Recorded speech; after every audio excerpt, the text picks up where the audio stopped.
Pajjiżna jeħtieġ li jiddaħħlu miżuri konkreti għat-tisħiħ tad-demokrazija u tibdiliet importanti li jassiguraw il-ħidma u l-indipendenza tal-istituzzjonijiet ta' pajjiżna sabiex verament iservu liċ-ċittadini. Iddikjara dan il-kap tal-Oppożizzjoni Adrian Delija li huwa l-kellim tal-Partit Nazzjonalista għall-Ġustizzja u l-Governanza tajba.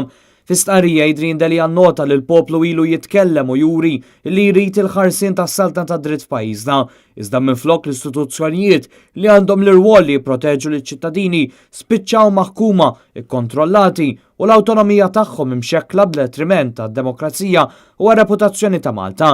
In-nies qed jistennew tibdiliet b'serjetà li jerġgħu jagħtu kredibilità lil pajjiżna u istituzzjonijiet li jaħdmu bit-trasparenza u meritokrazija. Il-Partit Nazzjonalista għal darb'oħra se jassigura li l-Gvern verament jimplementa t-tibdiliet li tresqu mill-Kummissjoni Venezja li kienu ċari u simili għal dawk li ilha tgħid l-Oppożizzjoni. Wara li għamel snin jirreżisti r-riformi meħtieġa, il-Gvern ma kellu l-ebda għażla ħlief li jaċċetta dak li l-Oppożizzjoni issa ilha xhur sħaħ tgħidlu biex iwettaq. Il-konklużjonijiet tal-Kummissjoni Venezja wraw biċ-ċar li l-Prim Ministru qed jaħtaf il-poter mill-istituzzjonijiet jikkontrollhom u jxekkel l-awtonomija tagħhom b'detriment tas-saltna tad-dritt. Il-Kummissjoni tagħmilha ċara li l-Prim Ministru għaċ-ċentru tal-poter u li l-President, il-Parlament, il-Kabinett tal-Ministri, il-Ġudikatura u l-Ombudsman huma dgħajfa quddiem il-poteri tal-Prim Ministru u mhumiex fl-aħjar pożizzjoni biex iwettqu l-kontrolli meħtieġa f'demokrazija li tiffunzjona.